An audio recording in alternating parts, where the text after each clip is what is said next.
Hi guys and welcome to this week's video. So today I'm going to be talking about all the different kit I use on the road. I was actually meant to bring this out at the start of the year, but now it's nearly 4 months into the year. However, this is still a 2019 what's in my bag sort of video for you guys to get an understanding of what exactly I'm putting in my backpack. What is that backpack? What exactly am I using? I hope you guys find this interesting, the different lenses I take on the road. You know, working on the road is a huge balance between, you know, the best quality stuff and lightweight. If you guys aren't into videos or you hate reading, this is a great video because I made a blog on my website if you want to check it out. But I absolutely hate reading, so I thought I'd make a video out of it instead. First things first, I totally shoot on Nikon, so all my equipment is Nikon. I've shot on Nikon for the last 12 years or something crazy. Ever since I started in photography. You know, I started borrowing my dad's D100 all the way up to now I use a professional D850. So the main body I use is a D850, which is literally filming this right now. So I can't show you guys what it looks like, but I'm sure you know what it looks like. It literally looks identical pretty much in most ways to the D810, apart from they got rid of, you know, the world's most pointless flash. Because if you're a professional photographer with a, you know, 2,000-3,000 pound body, you're not going to be using this tacky flash, maybe, I don't know. But overall, I obviously love the D850 series. You know, the D810, the quality is just so good, and they, you know, they brought out so many different little features and refinements on the D850 versus the D810. You know, the tilt screen at the back, better resolution, and better ISO performance, I think. So, you know, overall D850, really strong camera. On all shoots I carry a backup body. This is the D810. I always carry it along with a D850 just in case something goes wrong. You don't have to have such a high performance camera with you at all times as your second one, but it's just so useful to have two different cameras, you know, especially on shoots where I do underwater photography, and I'm going to get to that in a second. Next up is the different lenses I use. One of my favorite landscape lenses of all time is actually filming me right now, but you guys can easily see what a 16-35 looks like. So I bought the 16-35 f4 like 5 or 6 years ago. It was one of the best lenses I ever bought. It was actually pretty reasonably priced. I think you can get them even lower now, but honestly I absolutely love it. I love how it's not vignetted overall too much. I love how sharp it is. The only problem is being 2.8 really annoys me. I can't do really astrophotography with it just because it doesn't let enough light in. And some low light situations as well. It's really not that great unless you've got a tripod, but sometimes in situations you don't always want or need a tripod. That's why I also carry a 14-24 round, which I absolutely love and hate relationship with it. Honestly, the vignetting is awful on this, especially when you go portrait. Just don't shoot this portrait, always shoot this landscape. But overall this is so beautiful and wide for like architectural shots and like interior shots.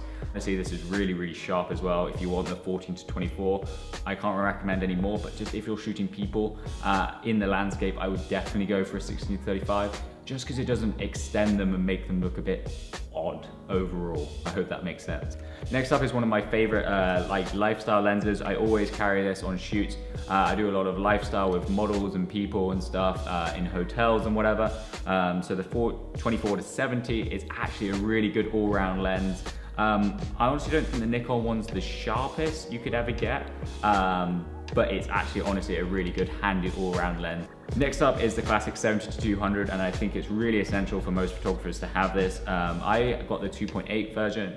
You can get the f4 version, but I much prefer the 2.8 just because you can get those really shallow depths of fields on those road shots, etc. I've taken some fantastic shots with this. It's one of my favorite all-time round lenses. I know I've said that pretty much for all of them, but that's why I own them, because they're all just, you know, great lenses.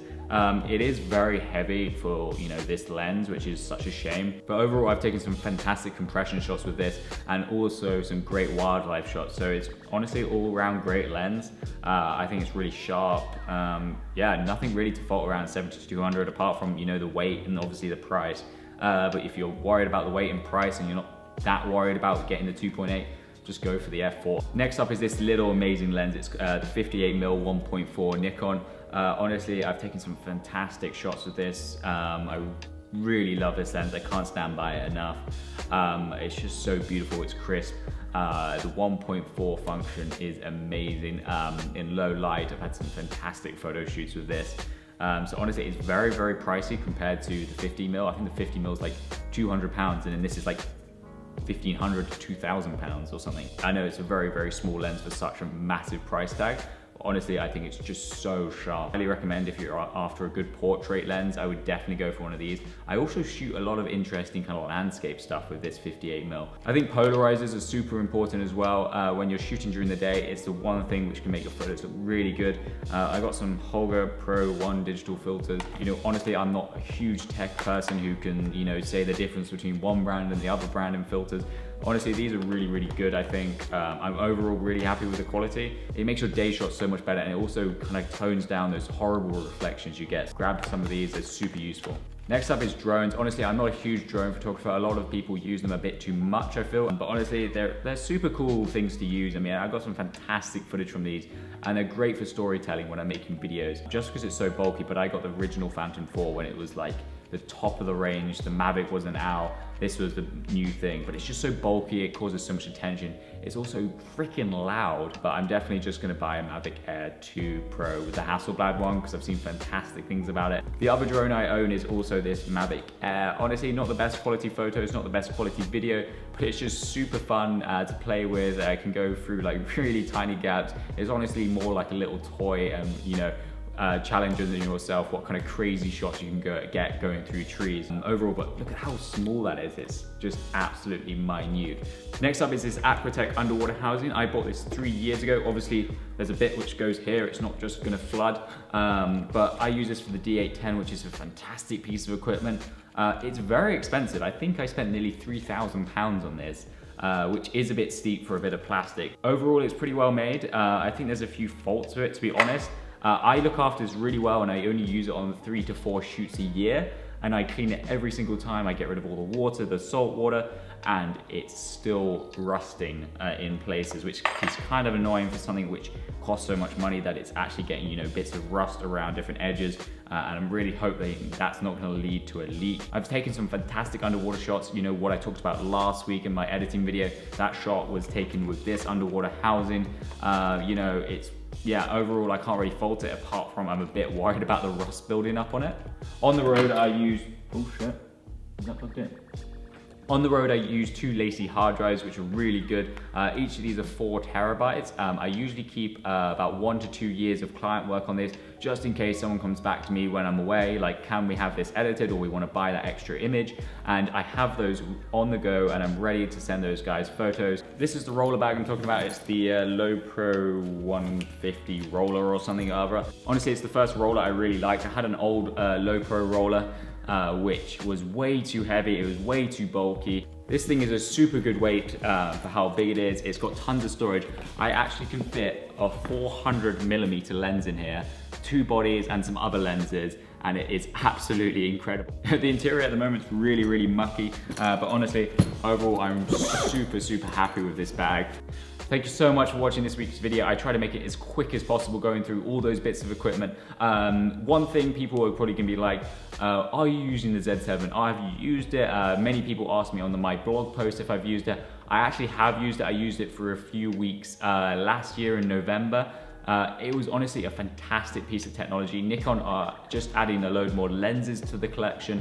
They're also adding some software updates as well for the focusing. But honestly, overall, I think it's a really solid camera if you guys are looking for mirrorless. The reason I'm not personally using it is just because I prefer looking through what's actually happening, not a TV screen. I think there's too much going on in mirrorless technology, and that's not down to Nikon, that's all the brands, that you're actually, I don't know, more focusing on the technology than the actual image you're taking. And that's the reason why I'm not going to be using mirrorless, I don't think. I think I really want to use the Z7 for more video work. I saw really good things about their video, so I'm super excited to hopefully be able to do more video projects on that camera. I prefer looking through something real than getting distracted by, you know, all these flashing lights and technology around me, and actually really focus on what I'm taking. So thank you guys so much for watching this week's video. I hope you found this already useful. If you guys want to subscribe, that'd be super helpful. If you want to check out my Instagram, even better. And next week, I'm not sure what I'm going to bring out. Hopefully the Mauritius vlog, but who knows.